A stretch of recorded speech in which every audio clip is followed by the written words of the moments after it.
The moment I opened the letter from Uncle Jack's attorney revealing he left me his beautiful lakeside house worth over $1 million, I knew my family would explode.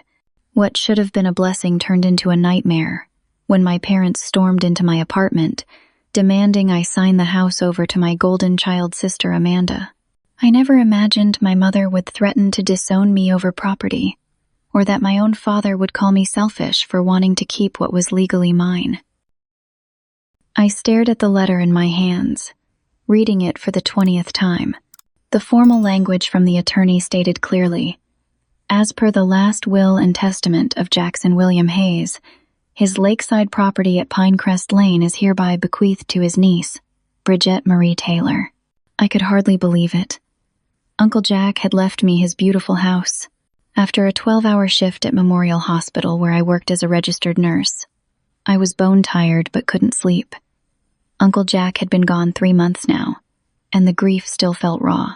He had been more like a father to me than an uncle. When my parents were busy attending to my sister Amanda's countless activities and achievements, Uncle Jack was the one who showed up for my school plays and science fairs. He taught me to fish at that very lake house, sitting patiently with me for hours despite my initial squeamishness about handling worms. Bridget, he had told me once when I was 15 and crying over being excluded from a party, people will come and go in your life, but you need to know your own worth. Never let anyone make you feel small. Now, at 30, those words still resonated with me. Uncle Jack never had children of his own after his wife Nancy passed from cancer early in their marriage. He had become a successful architect, designing beautiful homes throughout our state. The lake house was his masterpiece, a stunning 3-bedroom cedar and stone structure overlooking Pine Lake, with floor-to-ceiling windows and a wraparound deck. The inheritance should have been a blessing. Instead, my phone had been ringing constantly for 3 days, ever since the will was read. A sharp knock at my apartment door made me jump. Through the peephole, I saw my parents standing in the hallway, their expressions grim. Taking a deep breath, I opened the door. "Bridget, we need to talk," my father Leonard said, brushing past me without waiting for an invitation. My mother Diane followed, her lips pressed into a thin line. "Hello to you too," I muttered, closing the door behind them. My parents looked out of place in my modest 1-bedroom apartment. My dad, a tall man with salt and pepper hair who owned a successful insurance agency, surveyed my living room with barely concealed disapproval. My mother, still elegant at 58 with her perfectly styled blonde bob, perched on the edge of my second-hand sofa, as if afraid it might contaminate her designer pants. "This situation with Jack's house is causing a problem," my father began without preamble. "Amanda and Troy have been saving for a larger home, as you know. They need space for the baby they're trying for." I felt my defenses rise immediately. Amanda, 2 years older than me, had always been the golden child. Business school graduate, married to Troy, an executive at a financial services company. Their wedding had cost more than my nursing degree. "I'm sorry to hear they're struggling," I said carefully. "But what does that have to do with Uncle Jack's house?" My mother's eyes widened. "Surely you can see what we're getting at, Bridget. That house is far too large for just you. Amanda and Troy need it more. They've already started looking at schools in that district." The audacity left me speechless. "That house was left to me," I finally managed. "Uncle Jack specifically wanted me to have it." "Jack wasn't thinking clearly toward the end," my father said dismissively. "He always had a soft spot for you, but this is about what's practical. You can't afford the taxes on a place like that." "I've done the math," I countered. "I can manage it with my salary." My mother scoffed. "A nurse's salary? Be realistic, Bridget. This is $1 million property we're talking about." "Stop being selfish," my father added. "It's essentially a free house. Either share it with your sister or sell it to them at a discount." The conversation deteriorated from there. My parents didn't bother hiding their true feelings. They believed Amanda deserved the house more because she had a real career and was trying to start a family. By the time they left an hour later, my mother's parting shot still rang in my ears. "Think about what matters most, Bridget. Family or a house. Because if you choose the house, You're not my daughter anymore." I spent the night in tears. The next morning, I decided to visit Uncle Jack's now my house for the first time since his funeral. I needed to clear my head and remind myself why he had left it to me. Driving up the winding road to Pinecrest Lane, my heart lifted at the sight of the blue lake sparkling through the trees. As I rounded the final curve, the house came into view, its large windows reflecting the sunlight. I felt a sense of peace for the first time in days. That peace was shattered when I pulled into the driveway and noticed an unfamiliar luxury SUV parked near the side of the house. As I got out of my car, I heard voices around back. Following the stone path, I froze at what I saw. There, on the back deck, stood my brother-in-law Troy, speaking with another man who was taking measurements of the door frames. Troy, with his tall, athletic build and perfectly coiffed dark hair, was pointing at various features of the house. "We'll definitely need to expand this deck area," he was saying, "and these windows will all be replaced, of course." "Excuse me," I called out, anger rising in my chest. "What do you think you're doing?" Troy turned, momentarily startled, before his face settled into its usual confident smile. "Bridget, I was going to call you, just getting some preliminary assessments done." "For what?" I demanded, climbing the steps to the deck. "For the renovations, of course," Troy replied as if it were obvious. "Amanda has her heart set on updating this place before we move in. The bones are good, but it's all a bit," he gestured vaguely, "dated." I stared at him in disbelief.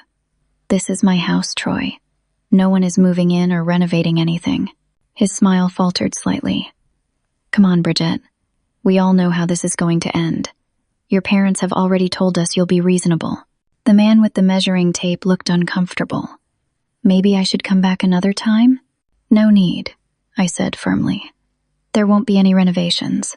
Troy's expression hardened. "Don't be difficult. Amanda is devastated that Jack left this place to you instead of both of you. After everything your sister has been through trying to get pregnant, don't you think she deserves some happiness?" I felt manipulated from all sides. "Please leave, now, and return the key you clearly have, which you had no right to take." As Troy reluctantly departed with the contractor, I stood on the deck, shaking with anger and disbelief. The sense of violation was overwhelming. My phone buzzed with a text from Amanda. "Real mature, Bridget. Now Troy says you're throwing a tantrum about us planning for our future home." I switched off my phone and went inside the house that was legally mine, yet somehow everyone else felt entitled to. Walking through the quiet rooms filled with Uncle Jack's furniture and books, I wondered how something meant as a gift had turned into such a nightmare. The morning sun streamed through the bedroom windows of the lake house. As I awoke, momentarily disoriented, I had decided to spend the night after the confrontation with Troy, sleeping in the guest room I had used during visits to Uncle Jack. The master bedroom with its king-sized bed and Jack's personal belongings felt too sacred to disturb yet. I made coffee in the spacious kitchen, admiring the craftsmanship of the custom cabinets Jack had designed. The house was silent, except for the occasional call of loons on the lake. I carried my mug to the window seat in the living room, overlooking the water where a light morning mist was rising. On the built-in bookshelf beside me, I noticed a leather-bound journal I hadn't seen before. Curious, I opened it, and a sealed envelope fell out with my name written in Uncle Jack's familiar handwriting. My hands trembled slightly as I opened it. "Dear Bridget," it began. "If you're reading this, I've moved on to whatever comes next, and you've inherited this house as I intended. I'm leaving it to you because of all my family members. You're the one who truly appreciates what this place represents, not as a status symbol or an investment, but as a home filled with life and memories. Your sister would see it as another asset. Your parents would see it as a reflection of success. But you, Bridget, you see the soul in things. That's why you're such a wonderful nurse. And that's why this house belongs to you. Don't let anyone make you doubt that. With love, Uncle Jack." Tears streamed down my face. The letter confirmed what I had felt in my heart. This house was meant for me, not as a financial windfall, but as a continuation of the values Uncle Jack and I shared. I was still clutching the letter when my phone rang. It was Harper, my childhood best friend. "Bridget, have you seen Amanda's Facebook post?" she asked without preamble. "No, I turned my phone off yesterday." "Why?" Harper's voice was careful. "You might want to check it. She's making some pretty serious accusations." I quickly logged onto Facebook and felt my stomach drop.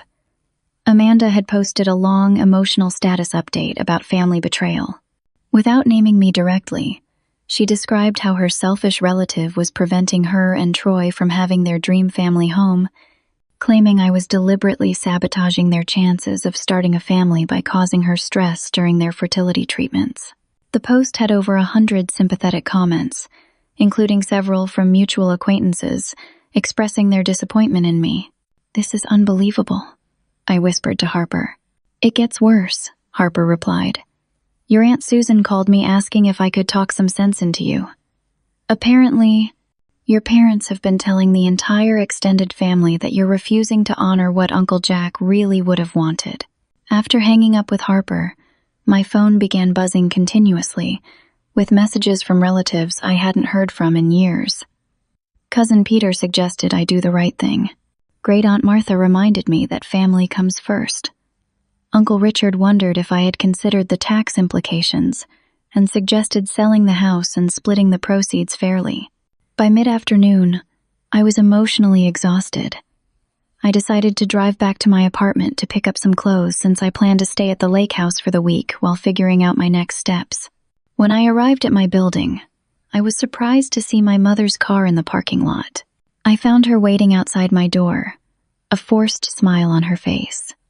"Bridget, dear, I thought we could have lunch together. Just the two of us." Warily, I let her in. She had brought takeout from an expensive restaurant, clearly a peace offering. As we ate at my small dining table, she kept the conversation light, asking about my work and commenting on my apartment decor. Just when I thought perhaps she had reconsidered her position, she casually mentioned, "Amanda's interior designer had some wonderful ideas for the lake house. She's thinking of a modern farmhouse aesthetic for the kitchen renovation." I put down my fork. "Mom, I'm not selling or giving the house to Amanda. It's mine, legally and morally, according to Uncle Jack's wishes." My mother's pleasant expression hardened. "Your father and I have already told Amanda and Troy they can have the house. We promised them, Bridget. Do you know how humiliating it would be to go back on our word?" "That's not my problem," I replied, trying to keep my voice steady. "You had no right to promise something that wasn't yours to give. We assumed you would be reasonable.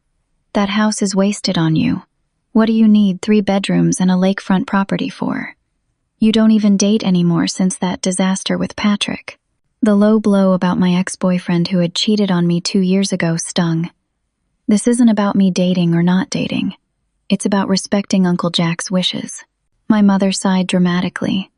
"Jack always did favor you unreasonably. He never understood Amanda's ambitions the way he should have." The lunch ended with tense pleasantries, but as my mother was leaving, she turned in the doorway. "The whole family is having dinner at our house tomorrow night. I expect you to be there with a more agreeable attitude about this whole situation." I knew what the dinner would be an ambush, but I agreed to go, if only to state my position firmly to everyone at once. The family dinner was exactly what I feared. My parents' spacious dining room was filled with relatives, all of whom had clearly been primed to pressure me.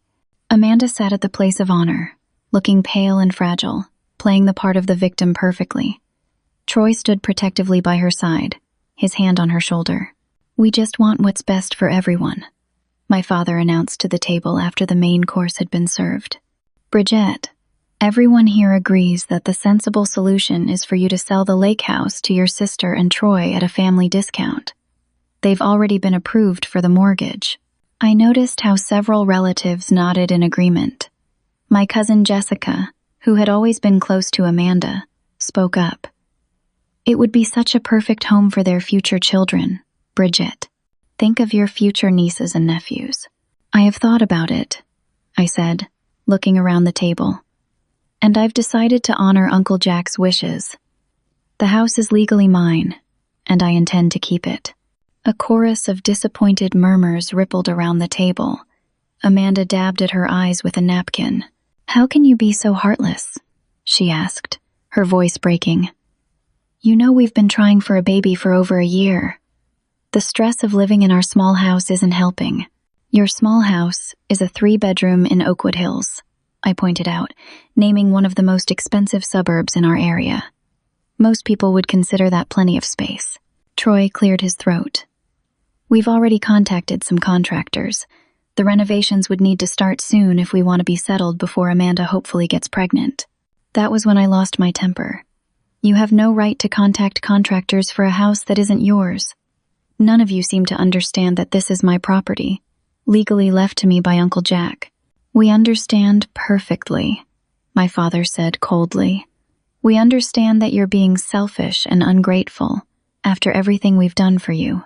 The rest of dinner passed in uncomfortable silence. As I was leaving, my mother pulled me aside. "Just think about it a little more, Bridget. Family has to come first." The following day, I received a call from a realtor named Stephanie Morgan. "I'm just confirming our appointment tomorrow at 2 o'clock to assess the Pinecrest Lane property," she said cheerfully. "I didn't make any appointment," I replied, confused. "Oh, my apologies. I have in my notes that Diane Taylor scheduled an assessment for her daughter Amanda Taylor and husband Troy Davis. They're interested in purchasing the property?" I felt a wave of fury. That property is mine, not my sister's. My mother had no authority to schedule that appointment. After hanging up, I drove immediately to the lake house, only to discover to my horror that someone had placed a "coming soon" real estate sign at the end of the driveway. I yanked it out of the ground and threw it in my trunk, then went to check if the house had been accessed again. Sure enough, when I entered, I found a folder on the kitchen counter containing paint samples, fabric swatches, and renovation plans, with Davis Lake House written across the top. My parents and sister had been showing the house to potential buyers and contractors without my knowledge or permission. The violation of my privacy and property rights felt overwhelming. I sat on the deck, looking out at the peaceful lake that contrasted so sharply with the turmoil in my life, and realized I needed legal help to protect what was rightfully mine. The law offices of Jenkins and Associates occupied the 5th floor of a downtown office building. Robert Jenkins had been Uncle Jack's attorney and friend for over 30 years, and I hoped he could provide some clarity in this increasingly hostile situation. Mr. Jenkins, a distinguished man in his 60s with silver hair and kind eyes, welcomed me into his office. "Bridget, I've been expecting you. How are you holding up?" "Not great," I admitted, settling into the leather chair across from his desk. "My family is essentially trying to steal my house." I explained everything: the pressure from my parents, Amanda's emotional manipulation, Troy measuring for renovations, and the discovery of the real estate sign and renovation plans. Mr. Jenkins listened attentively, taking notes. When I finished, he leaned back in his chair. "First, let me be absolutely clear about the legal situation. The house is 100% yours. Jack was explicit in his will that the property should go to you and you alone. There are no conditions, no requirements to share, nothing. You have complete ownership and control." "That's what I thought," I said, relieved to have confirmation. "Now," he continued, "what your family is doing could potentially constitute harassment. The unauthorized entry to the property is definitely problematic. Have you changed the locks yet?" I hadn't thought of that. "No, but I will immediately." "Good. I also recommend installing some security cameras. Nothing elaborate, just enough to document any unauthorized visits." He paused, his expression softening. "Jack told me there might be pushback from your family. He was concerned your sister would feel entitled to the property." This surprised me. He never mentioned that to me.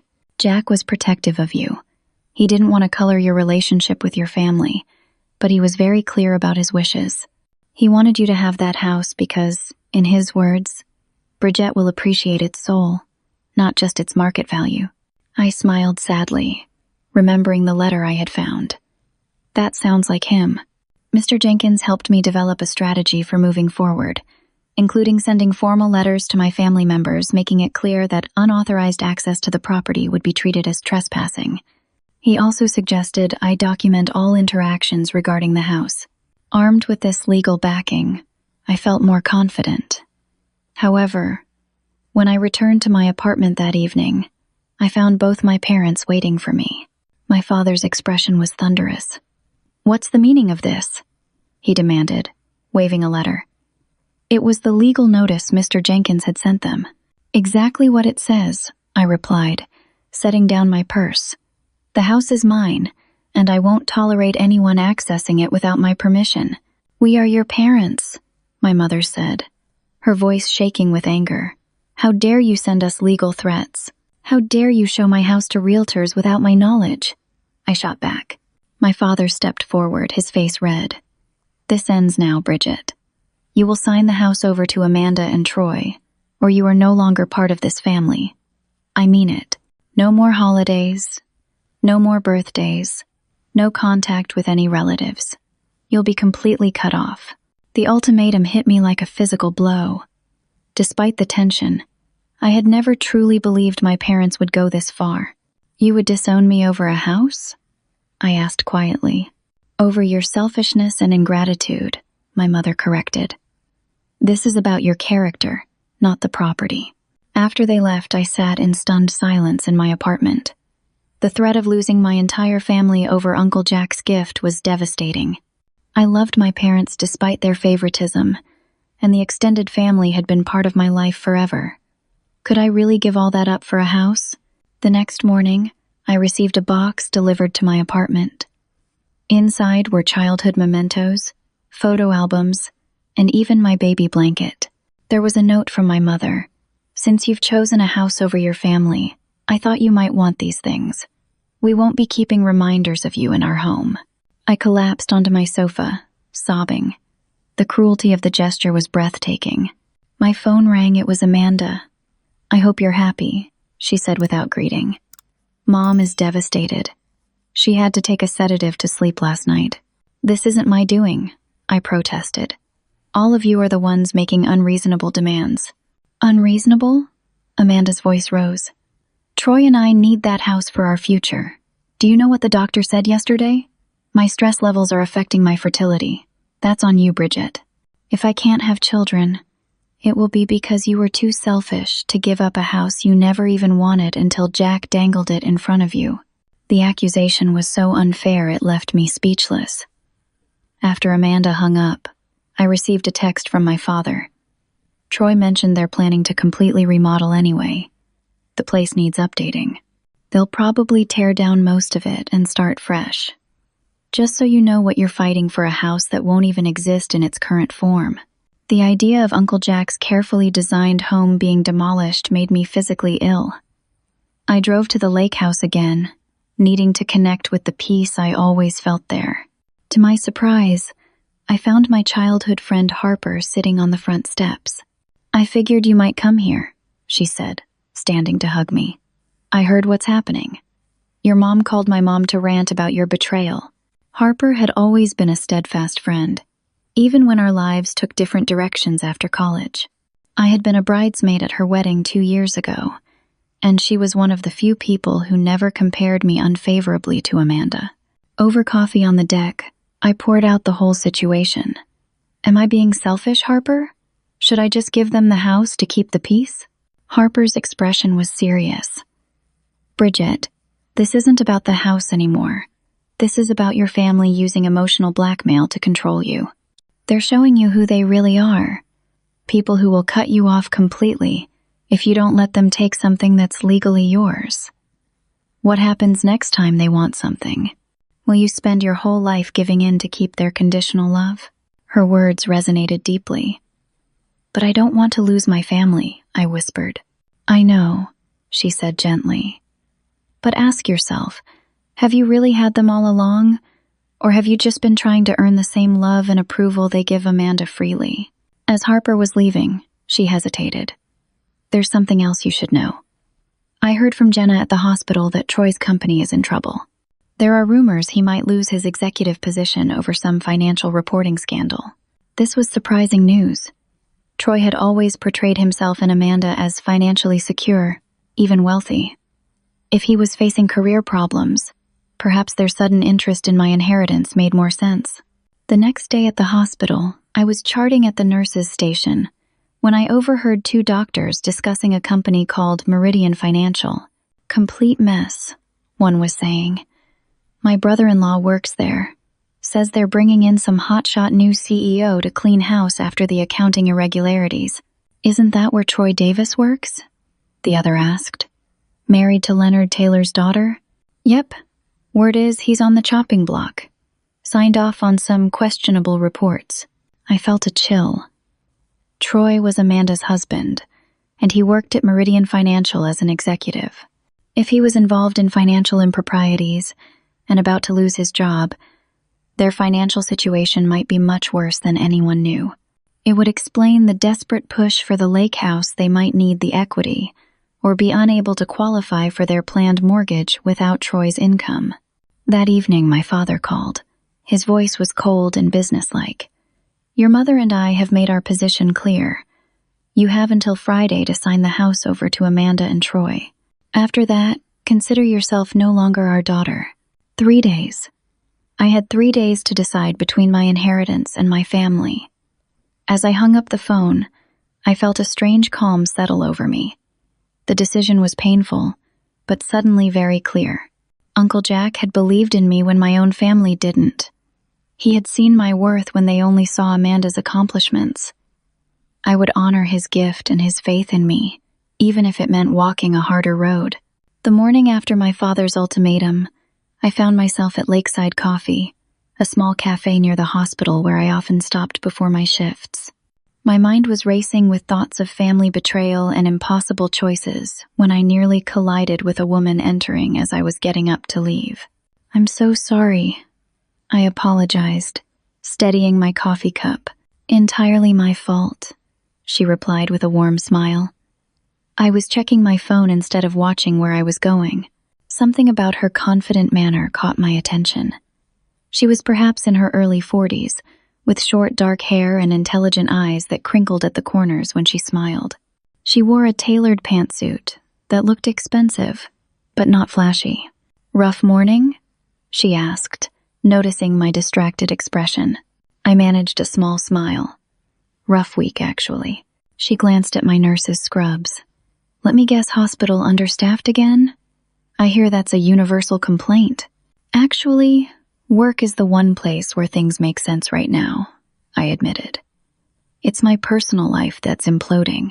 I don't know why I shared that with a stranger, but something about her seemed trustworthy. To my surprise, she asked if she could join me for a few minutes before her next meeting. "I'm Morgan," she introduced herself as we sat down. "Morgan Ellis." "Bridget Taylor," I replied, shaking her offered hand. "So, Bridget Taylor," she said, stirring her coffee. "What's causing your personal life to implode?" Sometimes it helps to tell a complete stranger.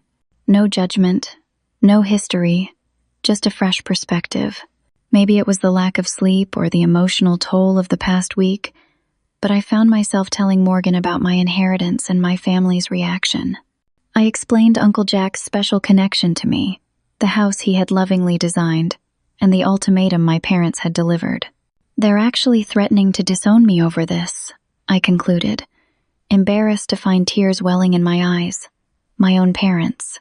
Morgan's expression had grown increasingly serious as I spoke. "That's emotional blackmail, plain and simple," she said.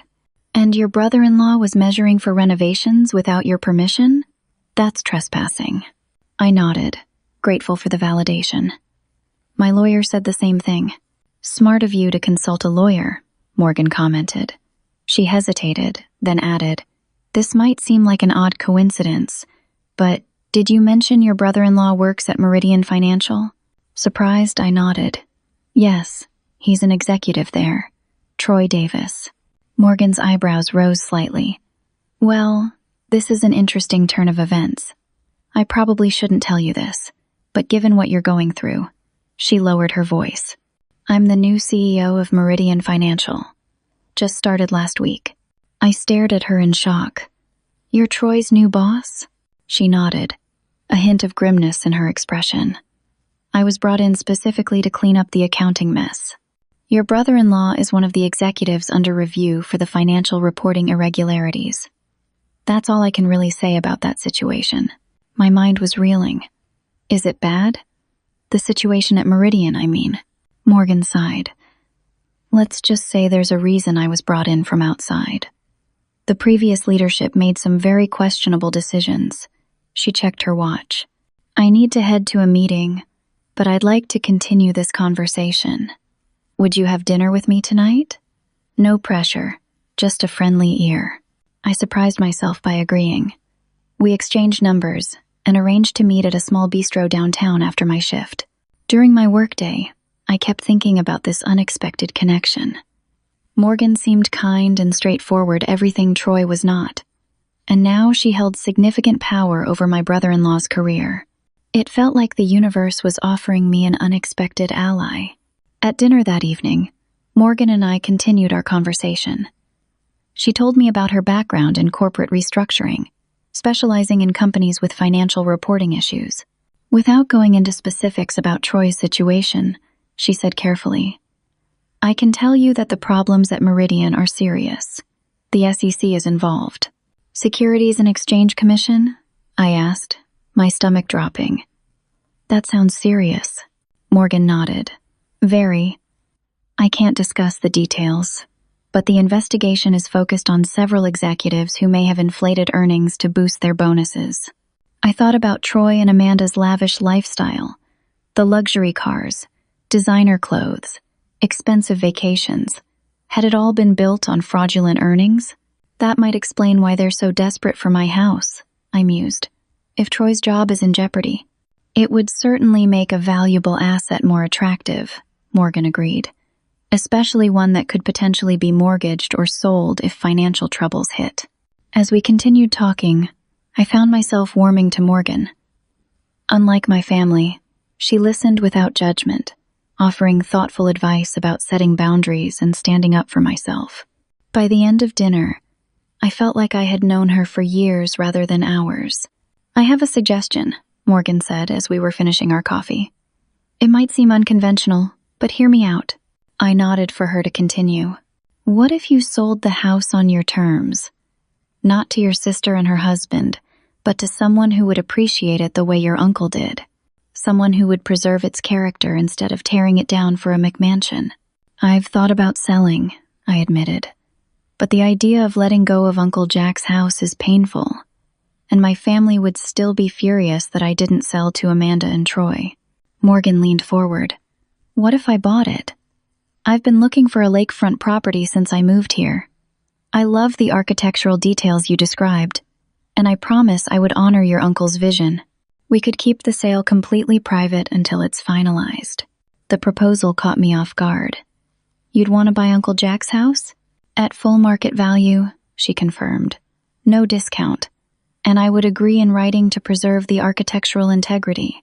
Plus, she added with a smile that didn't quite reach her eyes, I admit there's a certain poetic justice in acquiring the property that Troy Davis has been so presumptuous about. I couldn't help but laugh. There certainly would be. Over the next 3 days, Morgan and I developed a plan. I introduced her to Mr. Jenkins, who helped us structure a private sale agreement. We arranged for an independent appraisal, and Morgan offered to pay the full appraised value, which came in at $1,200,000, significantly more than what Amanda and Troy had been planning to offer. Most importantly, the sale agreement included a covenant requiring preservation of the house's architectural features, ensuring Uncle Jack's vision would remain intact. The entire process was conducted with complete confidentiality, with closing scheduled for the following week. During this time, my father's deadline came and went.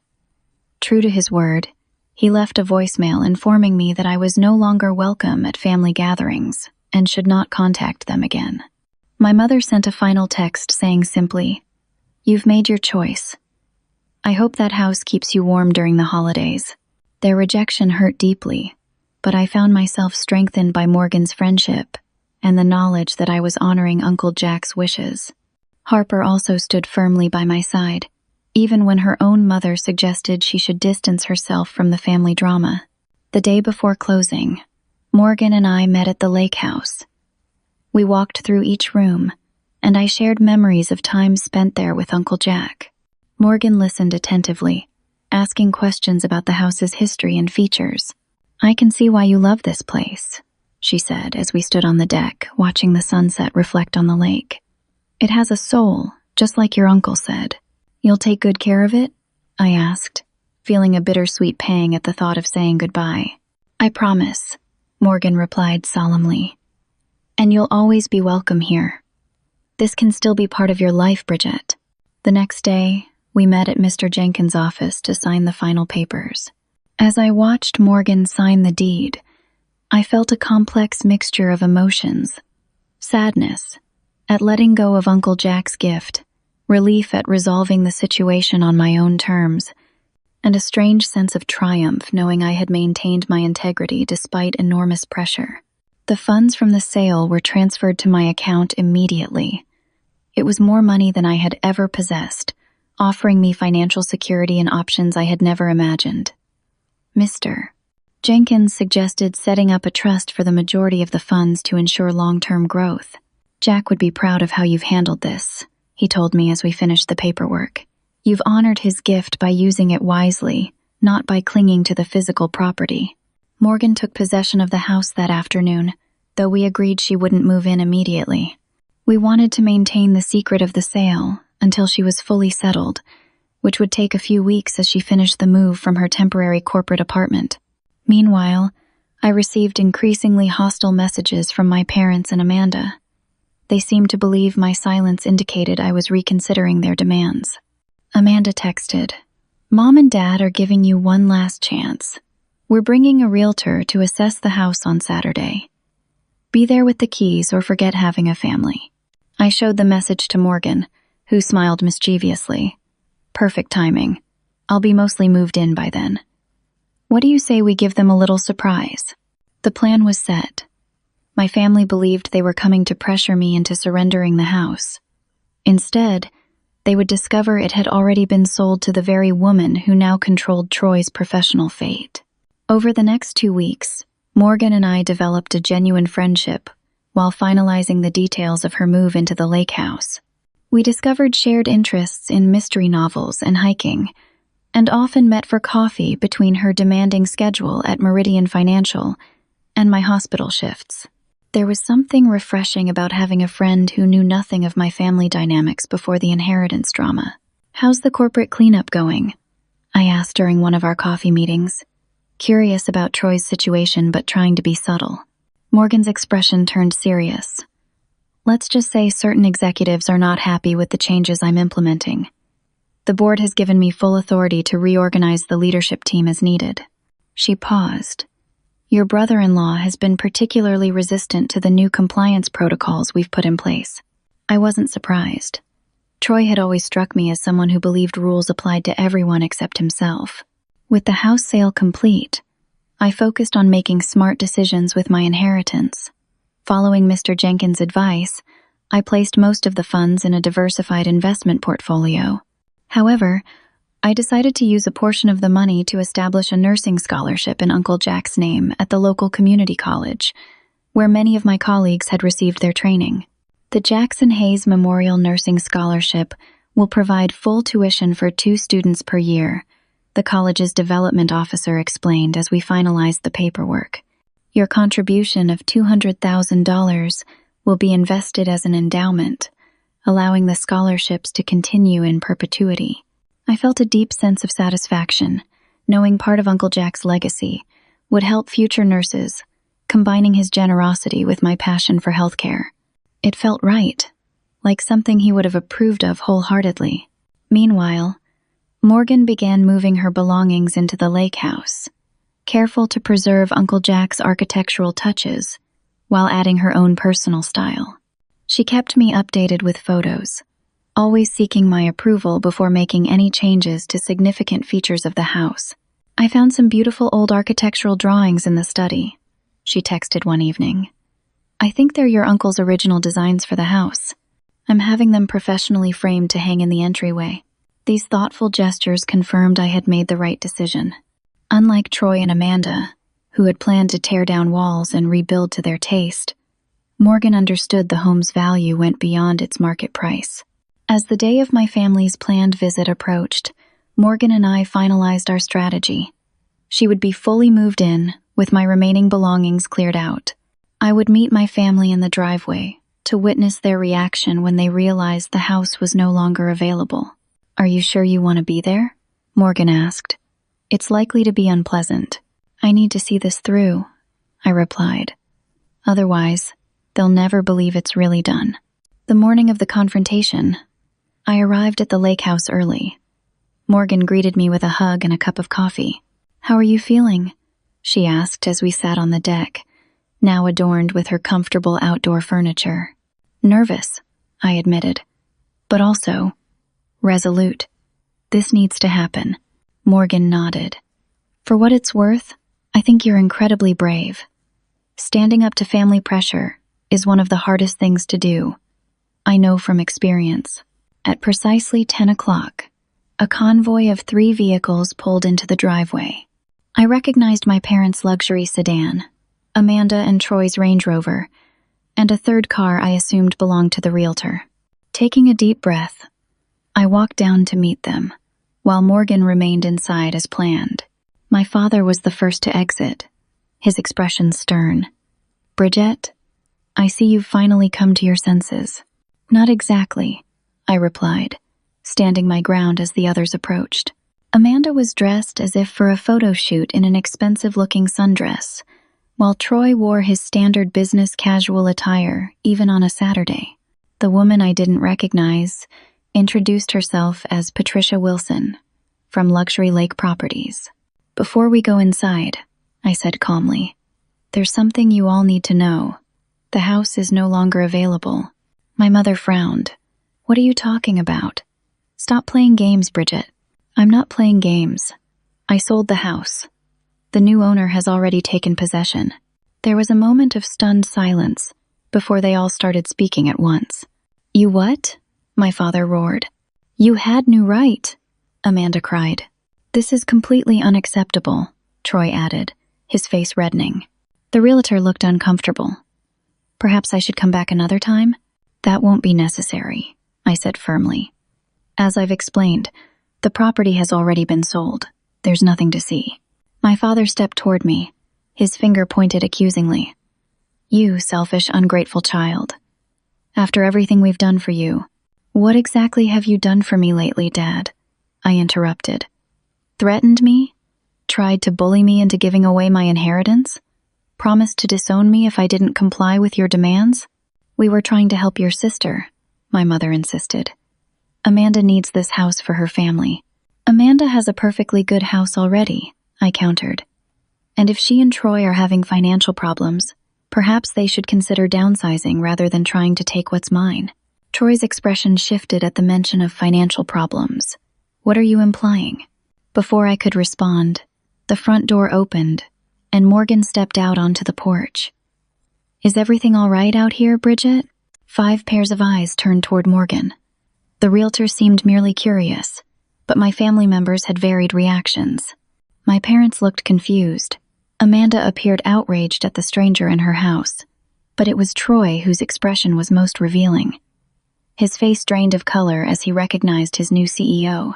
Miss Ellis? He stammered. What are you doing here? Morgan descended the steps with graceful confidence. I live here now, Mr. Davis. I purchased this beautiful property from Bridget 2 weeks ago. She turned to my parents. You must be Mr. and Mrs. Taylor. I've heard so much about you. My mother looked between Morgan and me, struggling to process this development. You sold the house to a stranger instead of your own sister? Not a stranger, I corrected. A friend who appreciates the architectural significance of Uncle Jack's design and has promised to preserve it. I turned to Morgan. And as it happens, she's also Troy's new boss at Meridian Financial. The silence that followed was deafening, Troy looked like he might be ill, while Amanda's expression shifted from outrage to confusion.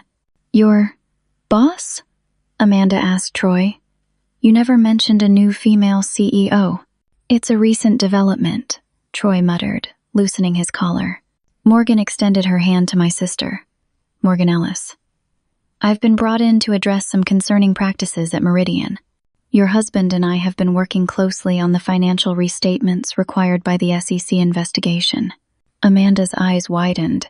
"SEC investigation? Troy, what is she talking about?" My father, ever the businessman, had recovered his composure. "Perhaps we should continue this conversation elsewhere. Miss Ellis, I apologize for the intrusion. We were under the impression that this property was still in our family." "It was never in our family," I pointed out. "It was Uncle Jack's, and then it was mine. Now it belongs to Morgan, who has legal documentation to prove it." As if on cue, Mr. Jenkins pulled up in his car. He had agreed to stop by with copies of the sale documents in case my family tried to challenge the transaction. The realtor, sensing the tension, excused herself and hurried back to her car. My parents, Amanda and Troy, huddled together, speaking in hushed, angry tones while occasionally glancing at Morgan, Mr. Jenkins, and me. Finally, my father approached us. "This isn't over, Bridget. There will be consequences for this betrayal."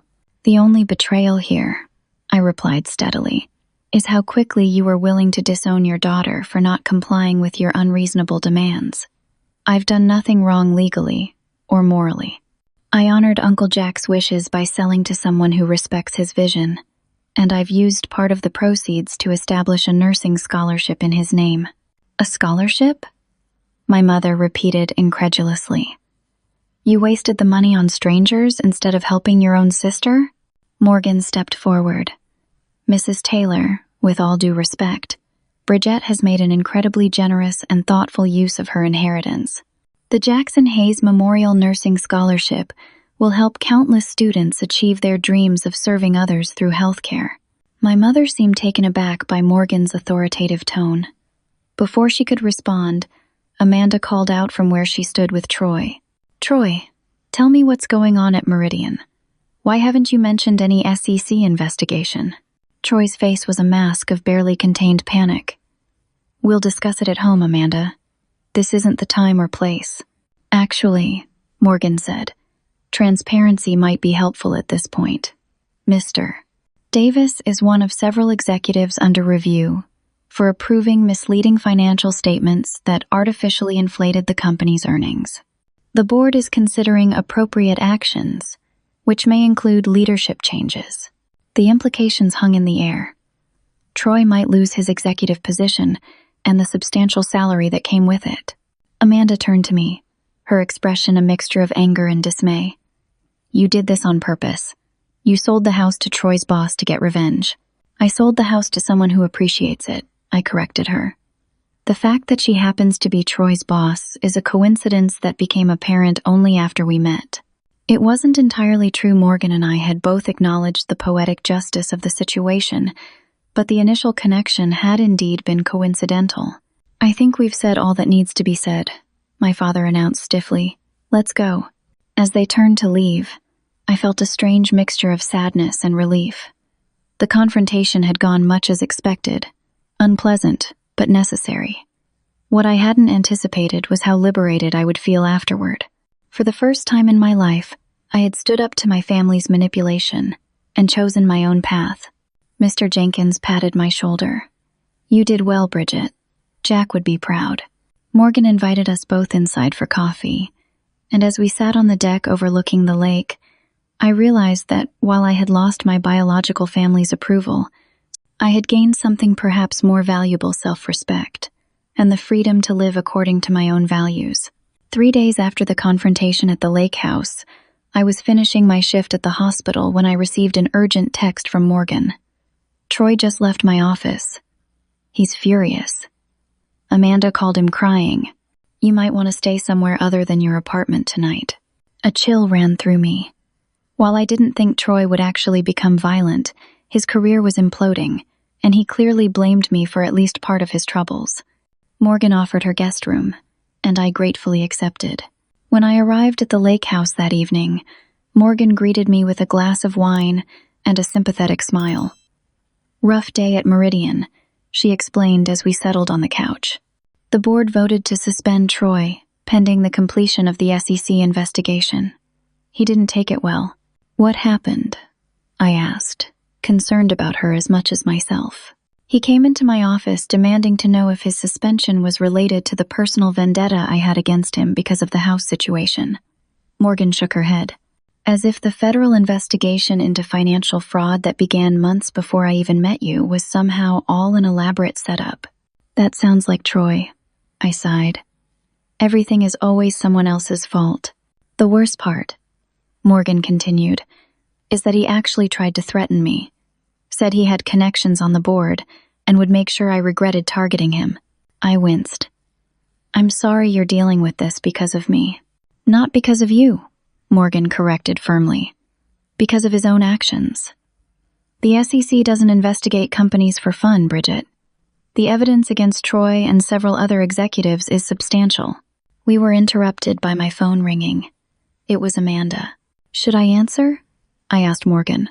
"Your call. But speakerphone might be wise, just so I can be a witness if needed." I nodded and accepted the call. "Hello, Amanda. How could you?" My sister's voice was raw with emotion. "Was ruining my chance at the house not enough? Did you have to destroy Troy's career too?" "I didn't do anything to Troy's career," I replied calmly. "His suspension is related to an SEC investigation that has nothing to do with me." "Don't lie to me," Amanda shouted. "Troy told me everything. How you manipulated his new boss into buying the house just to spite us, and now she suspended him to please you." I glanced at Morgan, who raised an eyebrow at this creative reinterpretation of events. "Amanda, that's not what happened. Morgan and I met by chance. She was interested in the house based on its own merits, and her role at Meridian is to address the financial reporting issues that were happening long before she or I entered the picture." "You expect me to believe that? Mom and Dad were right about you. You've always been jealous of me, of my marriage, of my life, and now you've destroyed everything just to get back at me." Her accusation stung, even though I knew it wasn't true. "That's not fair, Amanda. I've never been jealous of you. I've spent my entire life trying to earn the same love and approval our parents give you automatically." There was a pause on the other end of the line. When Amanda spoke again, her voice was quieter but still hostile. "Well, I hope you're happy now. Troy might lose his job. Do you know what that means for us? For our future?" I felt a twinge of sympathy despite everything. "I'm sorry if you're facing financial difficulties, but that has nothing to do with me or the house." "Oh, but it does," Amanda countered. "If you had sold us the house like you were supposed to, we would have had that equity. Now we have nothing." Something about her phrasing caught my attention. "What do you mean? Now we have nothing?" "You own a house in Oakwood Hills." There was a telling silence before Amanda admitted. "We had to take out a second mortgage last year. The house is underwater now. We were counting on buying the lake house from you at below market value, then getting a new mortgage on it for the full amount. We needed the cash difference." The pieces suddenly fell into place. Troy and Amanda had been living beyond their means for years, financing their lavish lifestyle with debt. The lake house wasn't just a status symbol. They wanted it was a financial lifeline they desperately needed. "Amanda," I said gently, "I'm truly sorry you're in this position, but trying to pressure me into giving up my inheritance at a discount to solve your financial problems wasn't fair or reasonable." "What else were we supposed to do?" she demanded. "Troy's bonus was going to fix everything, but now with this suspension," she broke off, sobbing. Morgan motioned for me to hand her the phone. After a moment's hesitation, I did. "Amanda, this is Morgan Ellis. I understand you're upset, but there's something you should know. The financial issues at Meridian are extremely serious. The bonuses you were counting on were based on fraudulent earnings reports. They were never going to materialize, regardless of your sister's inheritance or my purchase of the house. You don't know that, Amanda insisted, though her voice lacked conviction. Actually, I do. It's literally my job to know that. The company has already restated 3/4 of earnings, eliminating the profit pool that would have funded those bonuses. This was inevitable from the moment the accountants identified the irregularities last year. After a few more minutes of conversation, during which Morgan maintained a remarkably professional tone despite Amanda's accusations, the call ended with my sister still angry, but perhaps beginning to grasp the reality of her situation. "She's in denial," Morgan observed, handing the phone back to me. Classic response to financial fraud fallout. I've seen it dozens of times with executive spouses. They can't accept that their lifestyle was built on deception. The following morning, I awoke to a series of increasingly disturbing text messages from my parents. They had apparently spoken with Amanda and fully embraced the narrative that I had deliberately orchestrated Troy's professional downfall out of spite. The final message from my father was particularly troubling. "We're coming to the lake house at noon. This ends today.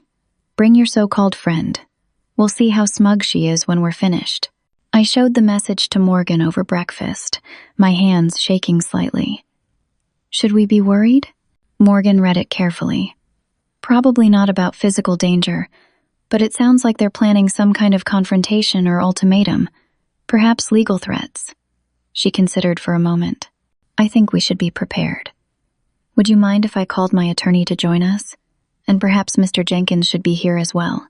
By 11:45, we had assembled a small but formidable team. Morgan's corporate attorney, a sharp-eyed woman named Elaine Chen, arrived first, followed by Mr. Jenkins. We had barely finished briefing them on the situation when 2 cars pulled into the driveway, my parents' sedan and, surprisingly, Amanda's Range Rover without Troy. Morgan squeezed my hand reassuringly as we went to meet them on the porch. My father led the group, his face set in grim determination. My mother and Amanda followed, along with an older man in a suit who I didn't recognize. "Bridget," my father began without greeting, "this has gone far enough. You've caused enough damage to this family." "I disagree," I replied calmly. "I've simply exercised my legal right to an inheritance that was left specifically to me." The man in the suit stepped forward. "Richard Donovan, attorney at law. I represent the Taylor family in this matter." Mr. Jenkins moved to stand beside me. "Robert Jenkins, representing Bridget Taylor and the estate of Jackson Hayes. And what matter exactly are we discussing, Mr. Donovan?" "The fraudulent transfer of property designed to deliberately harm my clients," Donovan stated. "We intend to challenge the sale on grounds of bad faith and collusion." Elaine Chen joined our line of defense. "Elaine Chen, representing Morgan Ellis and Meridian Financial. Those are serious allegations, Mr. Donovan. I assume you have evidence of this supposed fraud and collusion?" My father interjected. "It's obvious what happened here. Bridget deliberately sold the house to Troy's boss to sabotage his career. They conspired together." Morgan remained remarkably composed. "Mr. Taylor, the SEC investigation into Meridian's financial reporting began 8 months ago, long before I met your daughter. Troy's current professional difficulties are entirely of his own making and completely unrelated to this property transaction." "That's not true," Amanda cried. "Troy told me everything. You targeted him because of the house." "I think," said Elaine Chen coolly, "that your husband may have misrepresented certain facts to avoid taking responsibility for his actions at Meridian. The documentary evidence of financial misconduct is overwhelming and predates any connection between Miss Ellis and Miss Taylor." My mother, who had been uncharacteristically quiet, suddenly spoke up. "None of this would have happened if you had just done what we asked, Bridget. Family is supposed to come first." "Family works both ways, Mom," I replied, finding strength in the supportive presence beside me. "You threatened to disown me if I didn't give up my inheritance to Amanda. You chose her over me, not the other way around." "Because she needed it more," my mother insisted. "She and Troy were counting on that house." "For the equity," I finished for her. "I know about the second mortgage and the underwater house in Oakwood Hills," Amanda told me. My father shot a furious look at Amanda, who had the grace to look uncomfortable.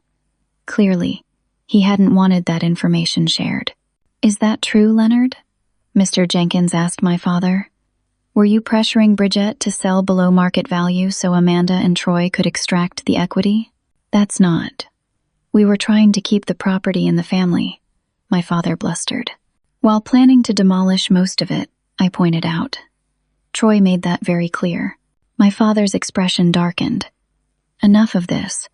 We're prepared to take legal action unless this sale is reversed, and Bridget agrees to our original terms." Elaine Chen stepped forward, her expression professionally pleasant but her tone steely.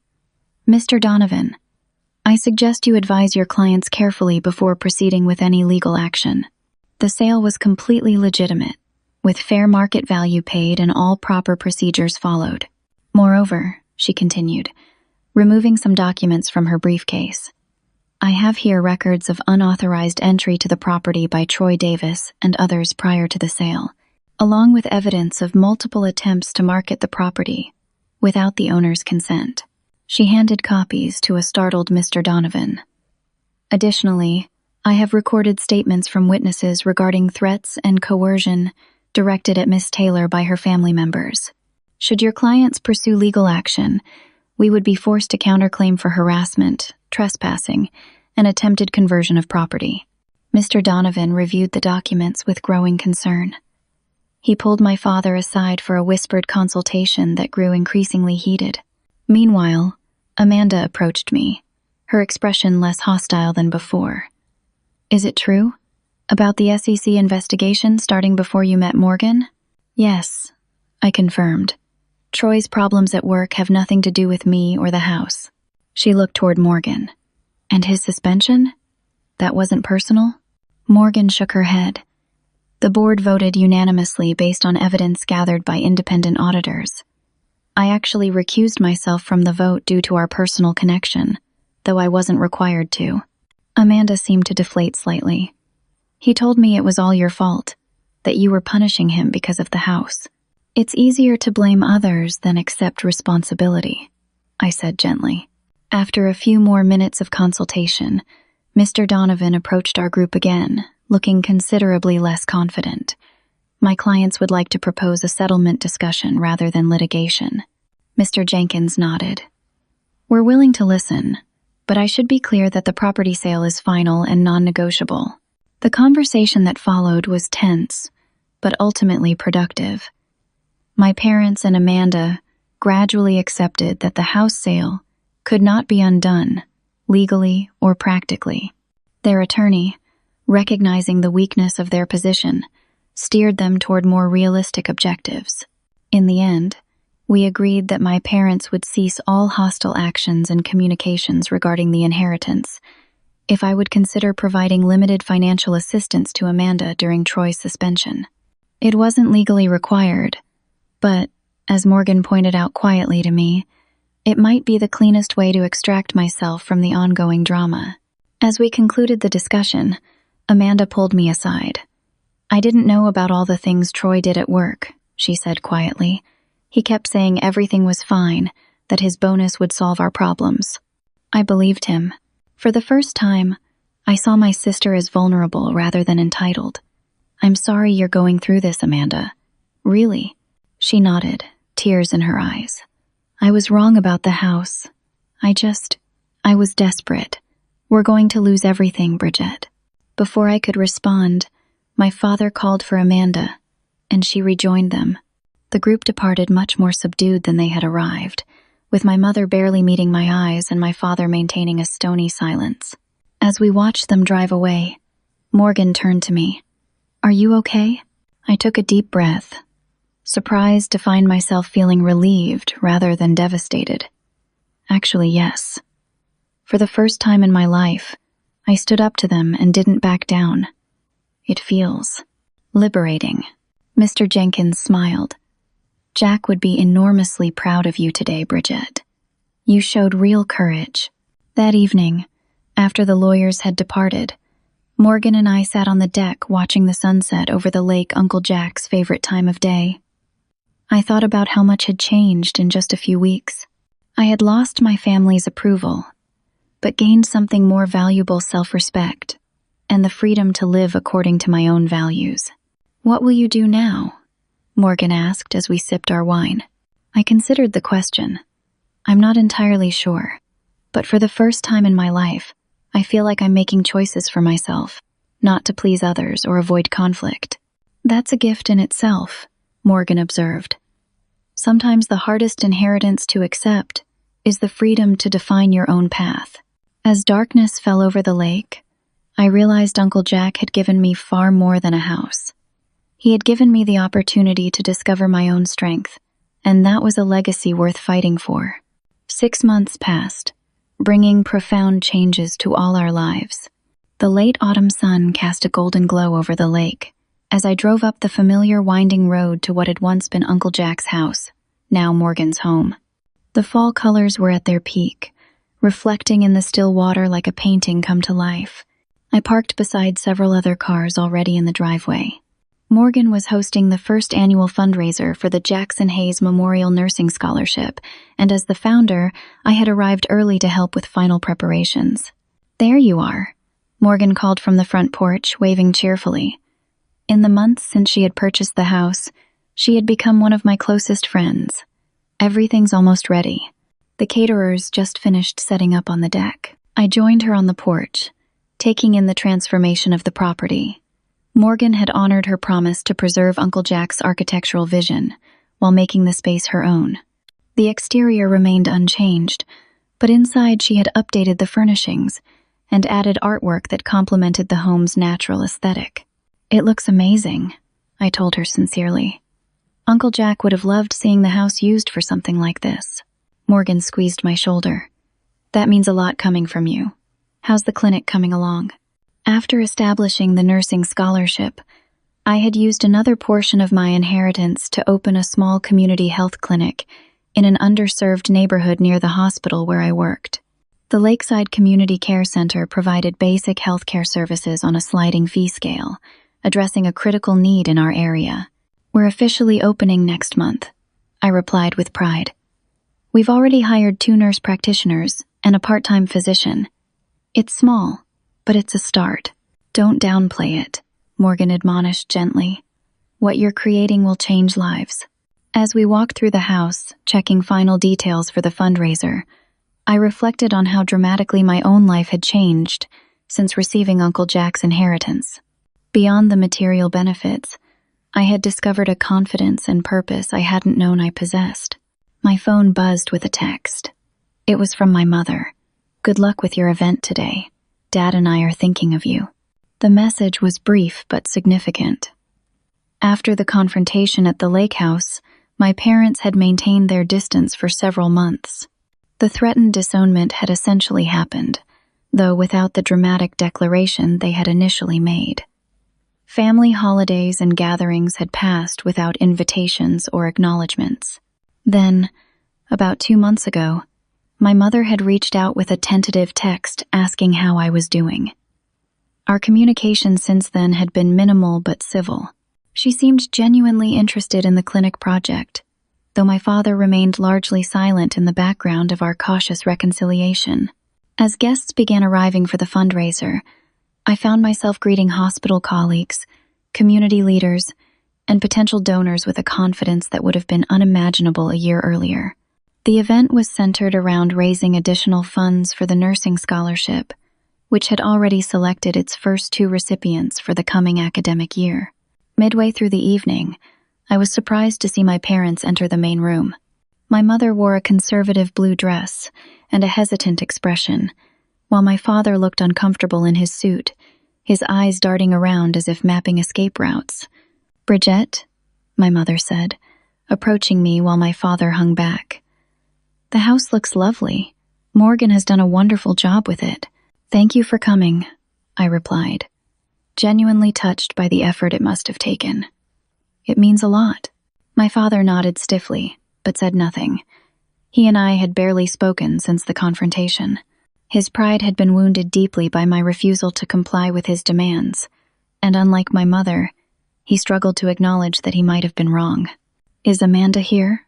I asked, scanning the room. My mother shook her head. No, she's going through a lot right now with the divorce. The news of Amanda and Troy's divorce had reached me through Harper a few weeks earlier. After Troy's involvement in the financial scandal became public, he had been terminated from Meridian and was now facing potential civil penalties from the SEC. The criminal investigation was ongoing, with rumors of possible charges against several former executives. How is she doing? I asked, genuinely concerned, despite our troubled history. Better, I think, my mother said with a sigh. She's in therapy, which is helping her process everything. The house is being sold as part of the divorce settlement. She's looking for an apartment. I nodded, unsure how to respond. Amanda and I had exchanged a few brief texts in recent months, but our relationship remained strained. She had apologized for her role in the inheritance conflict, but the wounds were still fresh on both sides. She mentioned she might call you, my mother added. She's considering a career change, possibly something in healthcare. She thought you might have advice. The idea of Amanda seeking my guidance was so unexpected that I almost laughed. For our entire lives, she had been the one with all the answers, the golden child whose path I was expected to admire but could never quite measure up to. I'd be happy to talk with her, I said sincerely. My parents didn't stay long at the fundraiser, but their appearance felt like a small olive branch extended across the chasm that had formed between us. As they were leaving, my father finally spoke directly to me. The scholarship is a good thing, he said gruffly. Jack would have approved. Coming from my father, this was high praise indeed. I thanked him, and for a brief moment, I saw a flicker of the dad I remembered from childhood, before status and appearances had consumed so much of his attention. After they left, Morgan found me on the deck, looking out over the illuminated lake, where strings of soft lights reflected on the dark water. Family reconciliation? She asked, joining me at the railing. Baby steps, I replied, but it's something. I'm glad, Morgan said, though I hope you haven't forgotten what you learned through all this. I smiled. That I can stand on my own? That my worth doesn't depend on their approval? No, I haven't forgotten. The fundraiser was a tremendous success, raising nearly $50,000 for the scholarship fund, enough to support a third student in the coming year. As the last guest departed, Morgan and I sat by the fire pit on the lower deck, watching the embers glow against the night sky. I have some news, Morgan said after a comfortable silence. The board has asked me to stay on permanently as CEO at Meridian. The restructuring has been more successful than anticipated. That's wonderful, I exclaimed. So you'll be staying in town? She nodded. It looks that way. And speaking of news, Harper mentioned you've been seeing someone? A doctor from the hospital? I felt myself blush slightly. James. He's a pediatrician. We've only been on a few dates, but... Yes, it's going well.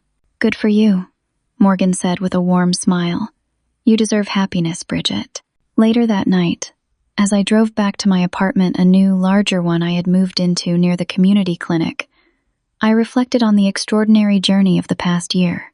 Uncle Jack's inheritance had changed everything, but not in the way the material value of a house might suggest. Instead, it had forced me to confront the unhealthy dynamics that had shaped my family relationships for decades. It had taught me to value myself enough to stand firm against manipulation and emotional blackmail. Most importantly, it had shown me that family isn't just about blood relations. It's about connections built on mutual respect, support, and genuine care, qualities I had found in my friendship with Morgan, in my relationship with Harper, and in the new communities I was building through my work. The lake house had never really been about the property itself. It had been Uncle Jack's way of giving me something far more valuable, the catalyst I needed to break free from patterns that had limited me for too long. As for my parents and Amanda, time would tell whether our relationships could be rebuilt on healthier foundations. The cautious steps toward reconciliation were encouraging, but I no longer tied my self-worth to their approval. That freedom was perhaps the greatest inheritance of all. In the end, Uncle Jack's gift had taught me that sometimes you have to lose what you thought was yours to discover what truly belongs to you. Your voice, your boundaries, your power to choose. And no one can take those away unless you let them. Would you have stood your ground like I did? Or would you have given in to family pressure to keep the peace? I'd love to hear your thoughts in the comments below. If you enjoyed this story of standing up for yourself against family pressure, please like this video and subscribe to hear more stories like this one. Don't forget to share with anyone who might need encouragement to set healthy boundaries in their own lives. Thank you for listening to my journey, and I wish you the courage to honor your own worth, even when those closest to you make it difficult.